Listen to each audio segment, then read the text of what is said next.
नीतीश कुमार जी का ये आशीर्वाद का फल है कि आपके सामने इस गड़े हुए मुर्दा को अपना जो एयरफील्ड था वो बहुत पहले सब यहाँ जहाज आती थी, लेकिन बीच में बिल्कुल ख़त्म हो गया था।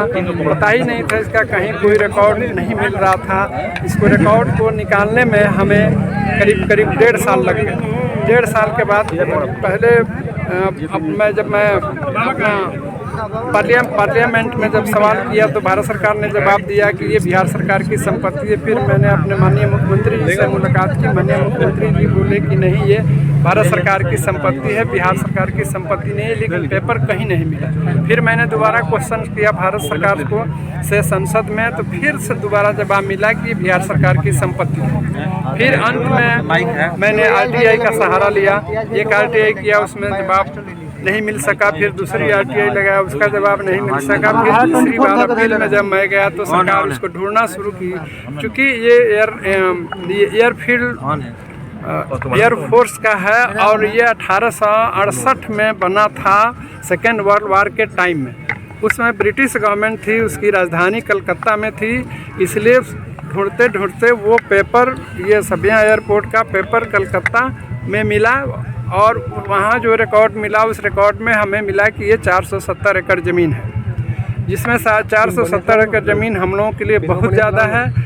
पटना एयरपोर्ट 200 एकड़ से कम में ही काम करता है या 200 के आसपास है। तो मैं समझता हूँ कि उससे काफ़ी बड़ा है और सरकार इसमें चाहेगी तो बड़ा एयरपोर्ट बन सकता है, इंटरनेशनल एयरपोर्ट भी बन सकता है भविष्य में। तो उसके लिए जब ये पता चल गया सरकार से कि हाँ ये भारत सरकार की, फिर सरकार ने जवाब दिया कि ये भारत सरकार की संपत्ति है और रक्षा मंत्रालय की संपत्ति है। फिर मैंने रक्षा मंत्रालय से संपर्क किया और सवाल उठाया। रक्षा मंत्रालय ने नगर विमानन मंत्रालय को ये कहा कि ये चूँकि एक केंद्र सरकार की योजना है उड़ान योजना, जिसका नाम जिसमें है कि उड़े देश का आम नागरिक, उसी के तहत ये योजना है। ये योजना RCS रीजनल कनेक्टिविटी स्कीम, क्षेत्रीय उड़ान योजना, उसके तहत ये शामिल हुआ है उड़ान योजना में। और जब शामिल इसमें हो जाता है तो इसकी प्रक्रिया है कि एयरलाइंस बिडिंग करती है। चूँकि एयरलाइंस अब कोई सरकारी नहीं रह गई है, सरकार के नियंत्रण में नहीं है। अगर सरकार के नियंत्रण में रहता तो वो तुरंत सरकार आदेश करती है एयरलाइंस को और ये काम शुरू हो जाता। 751 एकड़ में ये सबिया हवाई अड्डा है। इसमें बहुत सारे अतिक्रमण किए गए हैं, लोग इसमें बसे हुए हैं। यदि ये एयरपोर्ट का कार्य शुरू आज से हो रहा है तो बहुत लोग यहाँ से अतिक्रमण जो किए हैं उनको हटाना पड़ेगा। तो जो व्यक्ति भूमिगृह है, उनके पास ज़मीन नहीं है, वो कहाँ जाएंगे? उनके लिए सरकार क्या व्यवस्था करेगी? देखिए, लोगों को बचाने के लिए ही 2 फेज में ये काम तय हुआ है। बिहार सरकार, रक्षा मंत्रालय और हम यहाँ का स्थानीय प्रशासन और मैं मिलकर इसको 2 फेज में पूरा करने का कोशिश, मैंने ये निर्णय लिया गया है इसलिए कि सब लोगों को दिक्कत नहीं हो इसमें। और अभी जब 200 एकड़ चिन्हित किया गया है, इसमें ज़्यादातर खेती का अतिक्रमण की है वो जमीन, तो उसमें तो किसी को परेशानी नहीं होगी, खेत है वो ले लेंगे। कुछ हो सकता है कि और भी घर इसमें पड़े, लेकिन मैं उम्मीद करता हूँ कोई पड़ेगा नहीं।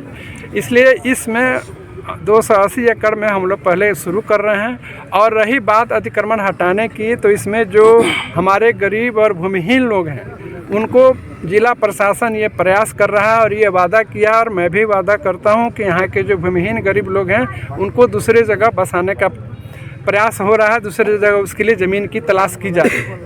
तो कोशिश है कि किसी को उजड़ना नहीं पड़े, जिसका कोई आश्रय नहीं हो। और बाकी जो जनता हमारी है, जो सक्षम है, चूँकि बहुत हमारी जनता है कि अपने गांव में भी घर है, यहाँ भी घर है, तो उनसे मैं हाथ जोड़कर प्रार्थना करता हूँ कि उन्हीं के फ़ायदे के लिए है और उन्हीं के क्षेत्र का सबसे ज़्यादा विकास होगा। उस विकास का फ़ायदा सबसे ज़्यादा उन्हीं लोगों को मिलेगा।